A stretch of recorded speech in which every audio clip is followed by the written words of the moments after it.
इस विष को देखकर घबराना नहीं, हृदय जलना, विकार बढ़ना, कोई साथ ना देना, कदम कदम पे विपत्तियां, दुख, संकट आना, ऐसा हो सकता है। आपको बिल्कुल फिसलना नहीं, रुकना नहीं, लक्ष्य दृढ़ रखना, सब ठीक हो जाएगा। ये मार्ग की स्थितियां हैं। अब अमृत आने के पहले कई प्रलोभन आते हैं। समुद्र मंथन लीला से प्रभु ने मानो साधक की प्रारंभ अवस्था से लेकर सिद्धावस्था तक की बात वर्णन की। अब समस्त देवता और असुरों को बड़ी प्रसन्नता हुई जब भगवान शंकर ने विषपान कर लिया। समुद्र मंथन फिर प्रारंभ हुआ तो कामधेनु प्रकट हुई, जो समस्त कामनाओं को पूर्ण करने वाली है। कामधेनु गाय, दिव्य अग्निहोत्र की सामग्री उत्पन्न करने वाली, जो भी कामना करो तत्काल पूर्ण कर दे, वो ब्रह्मलोक में स्थापित हुई कामधेनु गाय। विचार कीजिए, अब आपके अंदर जो साधना में चले हो तो जो छुपी हुई कामनाएं हैं वो पूर्ण होती नजर आएंगी। आपने सोचा काम हो गया, आपको आनंद आने लगा, ओह मैं जो सोचता हूं वही हो गया। खतरा, खतरा, स्वीकार मत करना, इस वृत्ति को स्वीकार मत करना। संतों ने प्रभु से प्रार्थना की, नाथ यदि मेरे अंदर कोई चाह हो तो कभी पूर्ण मत करना, उसे नष्ट कर देना। चाह नहीं, क्योंकि चाह होगी जगत की। बहुत धोखा है यदि आप इस जगत की किसी उन्नति को अपनी उन्नति मान लिए। यह अध्यात्म मार्ग है। आप एक मकान चाहते हैं, बड़े बड़े महल, ऐसे परकोटे, ऐसी ऐसी शक्तियों से सुरक्षित। देखो ना, भौमासुर का चरित्र पढ़ के देखो, 7 प्रकार की खाइयां, जहरीली गैस, बिजली, क्या क्या सुरक्षा काल भगवान ने मिट्टी में मिला दिया। न वो परकोटे बचे, न वो महल बचे, न वो महलों में रहने वाले बचे, केवल उनका इतिहास में नाम लिखा हुआ।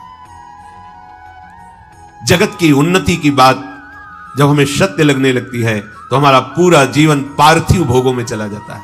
अध्यात्म मार्ग को हम जान ही नहीं पाते कि हमारा शरीर छूटेगा तो हमारी गति क्या होगी। सब जीने की व्यवस्था में पूरी आयु व्यतीत कर देते हैं, लेकिन आयु पूरी होने के बाद क्या व्यवस्था है उसके विषय में सोचते ही नहीं। अध्यात्म वर्तमान को और भविष्य को, दोनों को महामंगलमय बनाता है। साधक की जब साधना अहंकार रहित होने लगती है, अर्थात विष का शमन होने लगता है, तो उसके अंदर दिव्यता आती है। वो जो पदार्थ सोचता है वही मिल जाएगा, व्यक्ति वस्तु का संयोग वही हो जाएगा। जैसा सोचता है वैसा ही होना प्रारंभ हो गया। ये कोई सिद्धि नहीं है, ये कोई लक्ष्य नहीं है, ये लक्ष्य से गिराने वाला है। अगर यहीं रुक गए तो अमृत पद पर नहीं पहुंच पाए अभी। इसीलिए वो कहां स्थापित की गई? ब्रह्मलोक में। अर्थात समस्त कामनाएं ब्रह्म में समर्पित कर दो, प्रभु के चरणों में समर्पित कर दो। मुझे कामनाओं की पूर्ति नहीं, मुझे आप चाहिए। और आप मिल गए तो कौन सी कामना बकाया रह गई। बहुत सावधान। कुछ साधक अपनी इसमें बड़ाई समझते हैं, मैं जो सोचता हूं वही हो जाता है। ये बड़ाई नहीं, धोखा है तुम्हारे साथ। तुम अपने साथ धोखा कर रहे हो, अपने भजन को खर्च कर रहे हो जो भगवत प्राप्ति के लिए, और ये करते करते तुम्हारा उत्साह नष्ट हो जाएगा।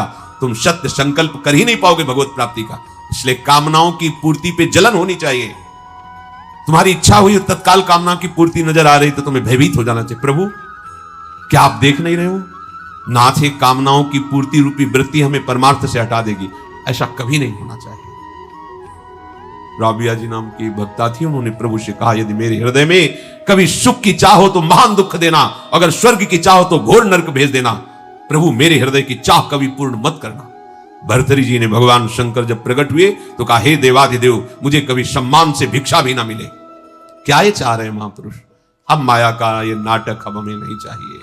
ये प्रणाम नमस्कार प्रतिष्ठा महल हाथी घोड़े वस्तु पदार्थ सब केवल पर्दे के हैं। पर्दे के मान लीजिए, जैसे आप फिल्म देखते हैं पर्दे के हैं, सही नहीं है। यहां कुछ सही नहीं है, सब धोखा है। सही है तो एकमात्र सच्चिदानंद भगवान मान लीजिए। ये अंतिम में हाथ कुछ नहीं आने वाला, कुछ भी करके देख लो, काल के एक झटके में सब मिट्टी में मिल जाता है। जिसे हम देख रहे हैं कि हाँ हमारी बहुत उन्नति है, बहुत सुख है, बहुत साम्राज्य है, वो एक क्षण का अच्छा स्वप्न है, जगोगे कुछ नहीं है। जब कामधेनु प्रकट हुई तो उसे ब्रह्मलोक में स्थापित किया गया। उसके बाद उच्चैश्रवा घोड़ा प्रकट हुआ, जो असुरों ने लेना स्वीकार किया। तो असुराधिपति को उच्चैश्रवा मिला। कोई पद नहीं स्वीकार करना, ये तो प्रारंभ में ही गुरुजनों की कृपा थी। सदगुरुदेव भगवान ने कहा था जीवन में कभी कोई पद स्वीकार नहीं करना, कोई भी पद, तभी तुम परम पद की चाह से पुष्ट रहोगे। जब बच्चे ही थे तभी उन्होंने कहा देखो भाई, जिस मार्ग में तुम चले हो इसमें कोई पद स्वीकार मत करना, तुम्हें स्वीकार नहीं करना। पद मिलेगा नहीं ऐसा नहीं कहा, तुम्हें कोई पद स्वीकार नहीं करना, कोई पद नहीं, तभी तुम परम पद के अधिकारी बनोगे। कोई भी पद स्वीकार कर लिया स्वयं से तो परम पद के अधिकारी नहीं रहोगे। देखो चक्रवर्ती सम्राट पद पर अभिषिक्त है अम्बरीश जी, पर अपने ठाकुर जी के महल में पोछा स्वयं लगाते हैं, मार्जन स्वयं करते हैं, पात्रों का मार्जन स्वयं करते हैं, ठाकुर सेवा स्वयं करते हैं। अर्थात हृदय में सम्राट पद की स्वीकृति नहीं है, प्रभु के दासत्व पद की स्वीकृति। सावई मना कृष्ण पदारविंदयो। ये कोई भी पद अमुक अमुक अमुक ये पद स्वीकार बाहर से प्रभु देते हैं, बड़े बड़े महापुरुष पदों में विराजमान, स्वीकृति नहीं हृदय में। हृदय में ब्रह्म स्थिति, भगवत दासत्व, यही भाव, बाहर की किसी पद प्रतिष्ठा की स्वीकृति नहीं। पूज्य मामा जी महाराज बक्सर वाले, उस समय संन्यास वेश में हम काशी में ही घाटों में रहते थे, तो युगल किशोर के गुरुदेव हैं, तो उन्होंने कहा आज बहुत बड़ी सभा है और वहां हमारे पूज्य मामा जी का अग्र पूजा सर्वश्रेष्ठ सम्मान दिया जाएगा। काशी विद्वानों की नगरी, संतों की नगरी है, बहुत से संत महात्मा सन्यासी जन विद्वान जन आए, बहुत बहुत भीड़ लगी। मामा जी को जो मंच बना था विराजमान करके अभिषेक किया गया, और जब मामा जी को कहा गया आप 2 वचन बोलिए, निहाल कर दिया, आंखों में आंसू थे, और उन्होंने कहा जैसे मां अपने पुत्र को सजा करके गोद में बैठा कर दुलार करती है, ऐसे आप सब काशीवासी महापुरुष जन मुझ अधम को जो पुत्रवत दुलार कर रहे हैं, इससे मुझे पता चल गया कि मेरे प्रभु मुझे अपने चरणों में स्वीकार किए हैं। क्योंकि आप सब गुरुजन हैं, आप सब हमारे वात्सल्य समुद्र प्रभु के स्वरूप हैं, और मुझ अधम को स्वीकृति कहां है? कोई भी एक शब्द कहीं उस सम्मान की स्वीकृति का नहीं था। और जब उतरे तो साष्टांग दंडवत पूरी सभा को किया। आश्चर्य, ऐसे महामहिम स्वरूप में स्थित होती हुई कोई स्वीकृति नहीं उस सम्मान की। हमारे प्रभु श्री कृष्णचंद्र जी राजसूय यज्ञ में अग्र पूजा हुई, और जब प्रभु सेवा का विभाजन किए तो सबको सब सेवा देने के बाद आपने सेवा ली आए हुए समस्त राजाओं के चरण धोने की। आश्चर्य की बात, जिनके चरणों का ध्यान स्वयं भगवान शंकर ब्रह्मादि करते हैं। ध्येयम सदा परिभवग्नमभीष्ट दोहम तीर्थास्पदम शिव विरंचि नुतम शरण्यम, वो भगवान सबके चरण धो रहे हैं। कहां स्वीकृति हुई अग्र पूजा की? भगवान ने अपने को अग्र पूजा का अधिकारी सबने माना, सबने किया, पर भगवान ने स्वीकृति कहां दी कि हम तो सबके चरण सेवक हैं। कौन है ये? भगवान है। क्या दिखा रहे? भगवान का दास कैसा होगा? फिर जब स्वामी का स्वभाव ऐसा है तो दास का स्वभाव कैसे होगा? ऐसा कैसे हो सकता है कि वो किसी अहम जनित पद को स्वीकार करे? फिर चंद्रमा के समान श्वेत वर्ण का जो उच्च श्रवा मिला वह असुराधिपति ने स्वीकार किया, क्योंकि भगवान ने सिखा दिया था देवताओं को कि जब तक हमारा इशारा ना हो तब तक किसी भी वस्तु के लेने के लिए आग्रह मत कर देना। यहां भी ध्यान दीजिए, कोई भी रिद्धि सिद्धि प्रभाव सम्मान स्वीकार मत कर लेना। और भगवान का इशारा है तो उनके इशारे पे रहना तुम। बस महलों में रखे चाहे झोपड़ी में वास दे, कोई तुम्हारा बाल बांका नहीं कर सकता। तुम मत चाह कर लेना, भगवान का इशारा है, जय जय हो रही। भगवान का इशारा है फुटपाथ में बैठे भिक्षा मांगकर उदर पोषण करके नाम जप कर रहा है। वो दोनों स्थिति में समान है, क्योंकि वो प्रभु में है, ना कि बाहरी परिस्थिति स्थिति में है। फिर समुद्र मंथन प्रारंभ हुआ। इरावत नाम का महामहिम श्रेष्ठ गजराज प्रकट हुआ। बड़े ही सुंदर उज्जवल 4 दांत बाहर निकले हुए, मानो जैसे कैलाश पर्वत ही प्रकट हो गया। कैलाश पर्वत बहुत श्वेत वर्ण का विशाल काय गजराज एरावत हाथी। उसको देवराज को प्रदान किया गया, क्योंकि उच्च श्रवा असुराधिपति को, तो देवाधिपति देवराज इंद्र को एरावत। फिर कौस्तुभ मणि निकली। कौस्तुभ मणि को देखते ही सबने स्वीकार किया कि ये अजित भगवान के हृदय पर विराजमान, कौस्तुभमणि श्री भगवान ने धारण कर ली अपने हृदय में। इसके बाद कल्प वृक्ष प्रकट हुआ। कल्प वृक्ष जैसी इच्छा करोगे वैसी ही रचना तुमको प्राप्त हो जाएगी, जो चाहोगे, और भगवान की प्राप्ति नहीं करा सकता। इसीलिए कहा है वृंदावन की लता सम कोटि कल्प तरुणाई। देखो ये जो कुछ भी है प्रभु के बिना सब शून्य है, इतनी बात मान लो। जो भी है, चाहे यहां से लेकर ब्रह्मलोक तक, जो भी, अगर तुम्हारे जीवन में प्रभु नहीं तो सब जीरो है। कहीं भी जाओ भटकना ही भटकना है। खूब शास्त्रों का स्वाध्याय करके बचपन से देखा है। एकमात्र भगवान का भजन है तो सब ब्रज भाषा में चकाचक है। अगर भजन नहीं है तो कोई भी पदवी, कोई भी सिद्धि, कोई भी वस्तु पदार्थ सब माया का खेल है। पक्का समझ लो, विश्राम नहीं है। ये सब स्वर्ग में विराजमान, कल्प वृक्ष भी। इसलिए कह रहे हैं कि देखो कल्प वृक्ष भी स्वर्ग में विराजमान। ऐसी दिव्यता है, पर हृदय शीतल नहीं है। हृदय शीतल नहीं है। हृदय शीतल होता है स्वामिनी जी के चरणारविंद का जब यहां प्रादुर्भाव होता है, लालजू के चरणों का जब यहां प्रादुर्भाव होता है, तब जन्म जन्म की जो जलन है, ताप है, उसका शमन हो जाता है। एक किसी वस्तुओं से शमन होने वाला नहीं। इसके बाद अप्सराएं प्रकट हुई। प्रधान अप्सरा रंभा उद्देवताओं की सभा में। इसके बाद मूर्तिमान महातेजस स्वरूप समुद्र मंथन से लक्ष्मी देवी का प्रादुर्भाव हुआ। बिजली की सी कांति जगमगा रही थी अंगों में।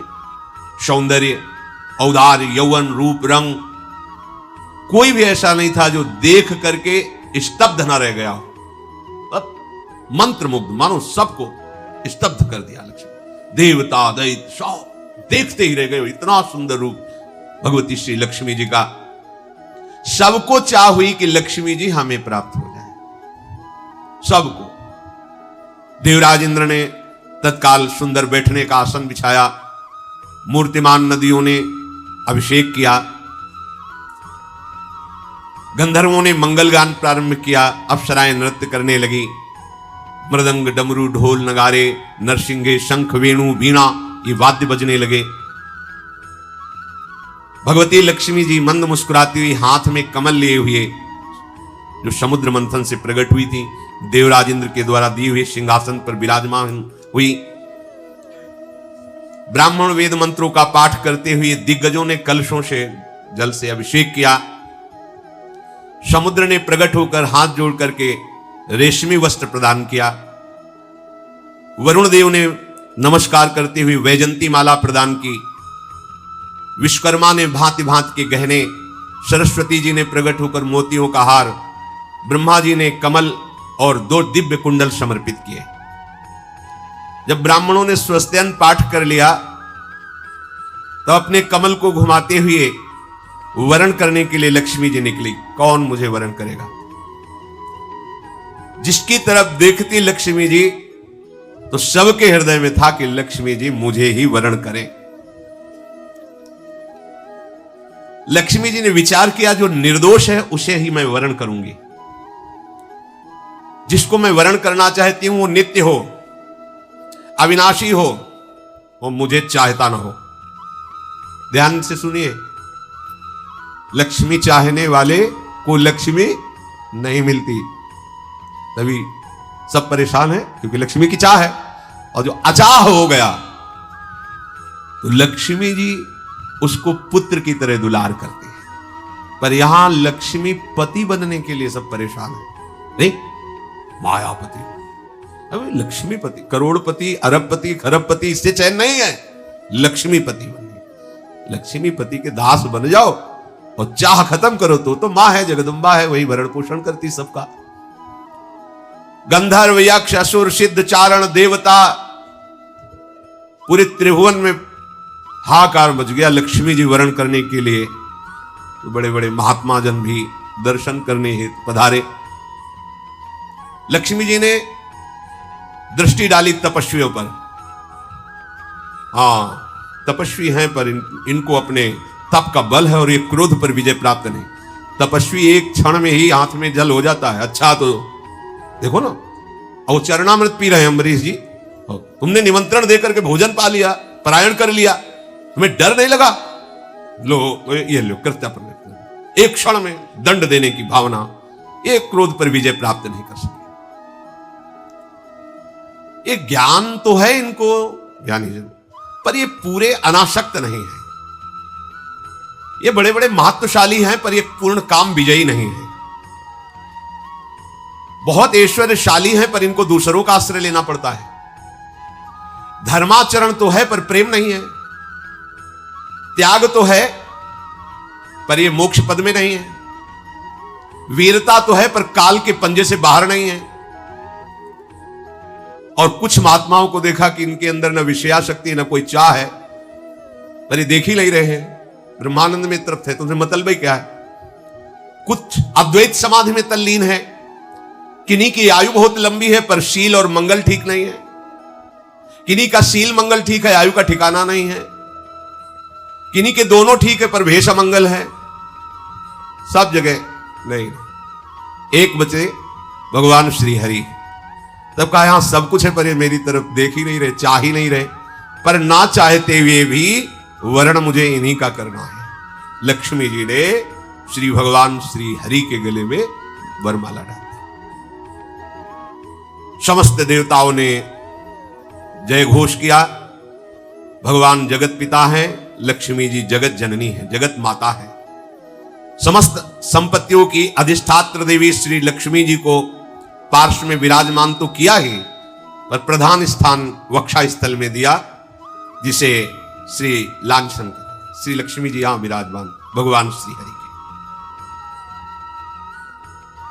शंख तुरही मृदंग आदि बाजे बजने लगे, जय घोष होने लगे। मंत्रों के द्वारा बड़े बड़े ब्रह्म ऋषियों ने भगवान की स्तुति की। अब लक्ष्मी जी ने जब नारायण श्री हरि का वर्ण किया तो असुर जन निराश हो गए। भगवान ने कहा निराश नहीं होना चाहिए। देखो, जब तक लक्ष्य की प्राप्ति न हो तो आशा बीच में नहीं रोकनी चाहिए। आशा लक्ष्य पर रखो। आशा से दास्यम वृषभानुजायास। बीच में किसी बात पे आशा खंडित नहीं होनी चाहिए। एकमात्र जो आशा की भगवत मिलन की, वहां तक हमें हर स्थिति में पहुंचना है। फिर उत्साह बढ़ाया। बहुत ही सुंदर आकर्षणकारी नवयुवती स्वरूप में वारुणी देवी प्रकट हुई। असुरों ने कहा आप किसी की बात नहीं चलेगी, इनको हम स्वीकार करेंगे। भगवान ने देवताओं को आप ले लीजिए। वारुणी देवी वो दैत्यों ने स्वीकार किया। समझ रहे? फिर महाराज बहुत जोर से समुद्र मंथन प्रारंभ हुआ। हलाहल विष, कामधेनु गाय, उच्च श्रवा घोड़ा, एरावत हाथी, कौस्तुभमणि, कल्पवृक्ष, रंभा प्रधान और अन्य अप्सराएं, देवी लक्ष्मी जी, वारुणी और पारिजात वृक्ष और चंद्रमा का भी प्रादुर्भाव समुद्र मंथन से हुआ। पांचजन शंख का भी प्रादुर्भाव समुद्र मंथन से हुआ। अब बहुत ही तेजस्वी लंबी लंबी अजान बाहु भुजाएं, कमल नयन, शरीरंग श्यामला, गले में नवीन पुष्पों की माला, अंग अंग में सब प्रकार के आभूषण, पीतांबर, विशाल वक्षाय स्थल, तरुण अवस्था, सिंह के समान पराक्रम, सौंदर्य, घुंघराले केश, बड़ी ही अनोखी छवि। और दोनों हाथों में अमृत का भरा हुआ कलश लिए हुए भगवान धन्वंतरी जी का प्रादुर्भाव है। धन्वंतरी जी 13वां और आखिरी जो वो अमृत कलश, ये 14 रत्न समुद्र मंथन से प्रकट हुए। भगवान धन्वंतरी के हाथ में अमृत का कलश है। जे ही कलश पर दृष्टि पड़ी, बस दैत्यों ने एक दूसरे की तरफ देखा और कहा आप किसी की अनुमति की जरूरत नहीं है। तत्काल दौड़ पड़े और घेर लिया धन्वंतरी भगवान को और उनके हाथ से अमृत का कलश लेकर के भाग पड़े। अब देवता सब उदास हो गए कि जिसके लिए तो समुद्र मंथन हुआ वो तो ले गए। भगवान से हाथ जोड़कर कहा इतनी मेहनत हुई, इतना सब आपकी सलाह से, आपकी कृपा से, आपकी सामर्थ्य से हुआ, पर प्रभु फल की प्राप्ति के समय तो ऐसे ही होता है। जब अमृत का समय आता है, अमृत पद में पहुंचने का, तब घसीट लेता है। ये आसुर स्वभाव तब तक घसीट सकता है जब तक पी न ले। उस समय भी भगवान ही वही पद प्रदान करते हैं। भगवान ने कहा तुम हमारी शरण में हो, इसलिए तुम खेद मत करो, ये एक बूंद भी नहीं पी पाएंगे। इनमें एक बूंद भी पीने की सामर्थ्य नहीं रहेगी जब तक हम नहीं कहेंगे। तो हुआ क्या, आपस में कि देखो पहले हम अमृत पे, वो कह रहे देखो हमारी बात मानो, पहले हम आपस ही में झगड़ रहे हो, अमृत कलश हाथ में लिए। भगवान बड़े लीला बिहारी, तू मैं, मतलब समझो, अगर आसुरी स्वभाव के हाथ में अमृत भी लग जाए तो पान करने में नहीं लगते, वो झगड़ने में लगते हैं। अरे पहले पियो फिर लड़ाई झगड़ा, पहले उसको पियो जो मिला है। पर आसुरी स्वभाव उसका पान, जो तुम्हें मार्ग मिला, जो तुम्हें रस मिला उसका पान करो। मेरा उपासना बड़ा, आपकी उपासना छोटी, ये वो सब, ये पहले पान करो, रसमत्त हो जाओगे, फिर कोई बात नहीं, फिर तो कोई प्रश्न ही नहीं खड़ा होता। पर यहां क्या होता है, रसमत्त होने की जगह हम अपने को बड़ा छोटा, उपासना ये वो, ना का हो सो बोलिवो, ना कोई व्यवहार, अपनी कुंवर किशोरी को जियत निहार निहार, ये अमृत पान। चतुर शिरोमणि भगवान ने अत्यंत सुंदर रूप धारण किया, मोहिनी रूप। काहे के लिए, अमृत छीनने के लिए। समझ पा रहे हो? हाँ, भगवान ने मोहिनी रूप धारण किया, ऐसा सलोना रूप। वैसे ही सरकार करोड़ करोड़ कामदेवों को मूर्छित कर देने वाली मुस्कान वाले हैं, और फिर ये मोहिनी रूप धारण किए हो, वैसे ही मोहन है। ऐसे एक एक तिल तिल भर का, ऐसा एक जगह देख लो तो मूर्छित हो जाओ, ऐसा सौंदर्य। वो कैसे समझ में आएगा? भगवान के सौंदर्य के एक अंश से त्रिभुवन में जितना सौंदर्य है वो सब है। नो यौवन अवस्था का वो स्वरूप देखो, भगवान सुखदेव जी देख रहे और वर्णन कर रहे हैं, कैसी महा महिमामयी अंतर्दृष्टि है, एक एक अंग का वर्णन कर रहे हैं मोहिनी भगवान की।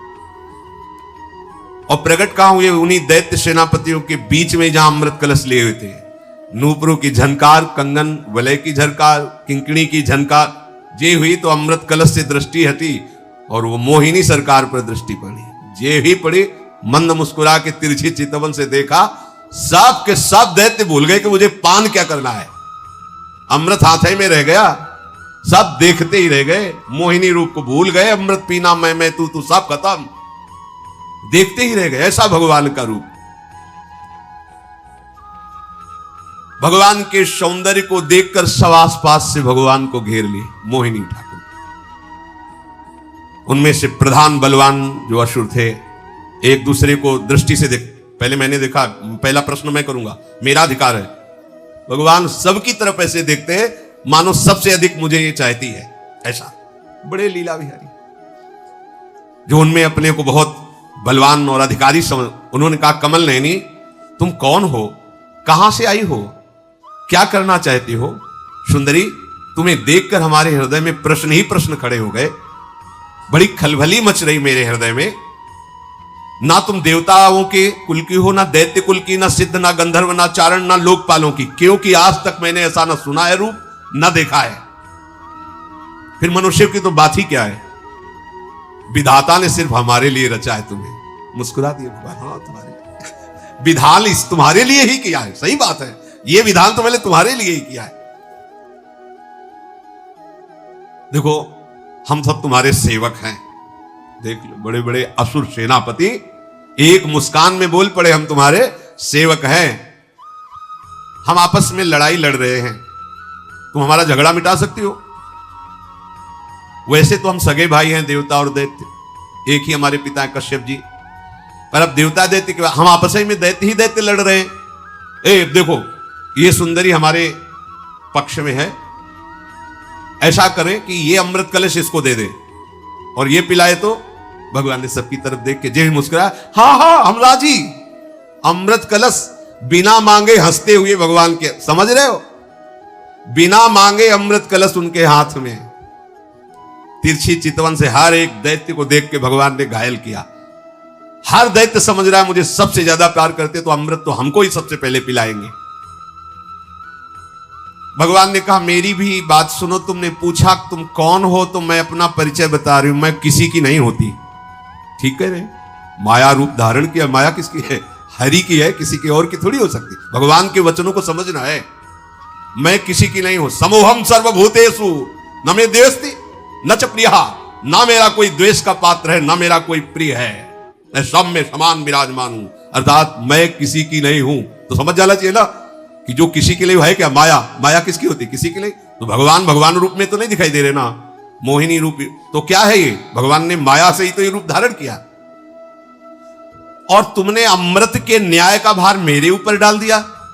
क्या तुम हम पर अब भी विश्वास करते हो? और मुस्कुरा दिया। ये मुस्कुराहट ही भगवान की माया है, शास्त्रों में वर्णन किया गया है। क्या तुम ऐसा समझते हो कि हमारा मित्रता का भाव स्थायी है? ना समझना। मेरा ये शब्द तो कुछ और है। मेरा ये मित्रता का भाव स्थायी नहीं है। इसलिए मैं पहले तुमसे बता रही हूं कि मैं स्वेच्छाचारिणी हूं, मैं अपनी इच्छा के अनुसार चलती हूं। अरे उनका कुछ नहीं, तुम बिल्कुल नाराज मत हो। तुम जैसी हो हम मान गए, बस अब तो तुम हमारी हो और हम लोगों को हम। भगवान ने इसलिए पहले कह दिया कि हम कोई छल कपट नहीं कर रहे, हम तुम्हें पहले बता रहे हैं हम अपनी इच्छा के अनुसार चले, मैं किसी की नहीं हूं। ऐसा मत मान लेना कि तुमने वादा किया था कि मैं तुम्हारी हूं। पहले कह रहे हम पर विश्वास मत करो। कितनी करुणा करके बता रहे, हम पे इस रूप पे विश्वास मत करो हमारे। और मुस्कुराकर हंस दिया। हंसना हुआ कि दैत्यों का हृदय तो चलनी हो गया। उन्होंने और इसे विश्वास समझा। मतलब ये बहुत सच्ची बात कह रहे हैं, मतलब ये विश्वास योग्य है। ये तो कह सकती थी छल कपट भरी बात, हम तुम्हारे पक्ष में है, ऐसा ऐसा कुछ। बिल्कुल खरी बात कही, बहुत सही बात कही। ये तो विश्वास के योग्य ही है। उन लोगों ने अमृत का कलश भगवान के हाथ में दे दिया कि हमें भरोसा है इस मोहिनी रूप पे। भगवान ने अमृत कलश हाथ में लिया और चले लहराते हुए कृष्णकटी। बड़ी शोभा वर्णन की भगवान परमहंस श्री सुखदेव जी ने। मुस्कुराते हुए मोहिनी भगवान ने कहा, देखो मैं उचित करूं या अनुचित टोक नहीं सकते हो। अमृत कलश हाथ में है, तुम टोक नहीं सकते हो। तिरछी चितवन से, लजीली चितवन से देखा, हाँ स्वीकार है, बिल्कुल नहीं बोलेंगे। बड़े बड़े दैत्यों को मोहिनी ठाकुर ने अपनी मोहिनी चितवन और मोहिनी रूप और मोहिनी वाणी से आसक्त कर लिया। सब ने एक स्वर में स्वीकार कर दिया कि आप जो चाहो जैसे, हम बिल्कुल नहीं बोलेंगे। भगवान ने कहा सब पहले समुद्र में स्नान करके आओ। समुद्र मंथन से श्रम जो हुआ है, क्योंकि देवताओं को बुलाना था, सब देवताओं को बुलाया, चलो आओ। बड़ी सुंदर साड़ी, नितंबों का भार, आंखें मद से विह्वल, मतवाली चाल, गज शावक के समान जंघाए, स्वर्ण से नूपुर झनकारती हुई मोहिनी ठाकुर पर देवता के समान जान पड़ते थे। मंदभरी मुस्कान से पहले दैत्यों के सामने गई और कहा, देखो उचित है, तुम ही स्वीकार करते हो कि देवता और दैत्य दोनों एक ही भाई हैं, पिता के पुत्र हैं, तो दोनों भाई हुए, झगड़ा नहीं करना।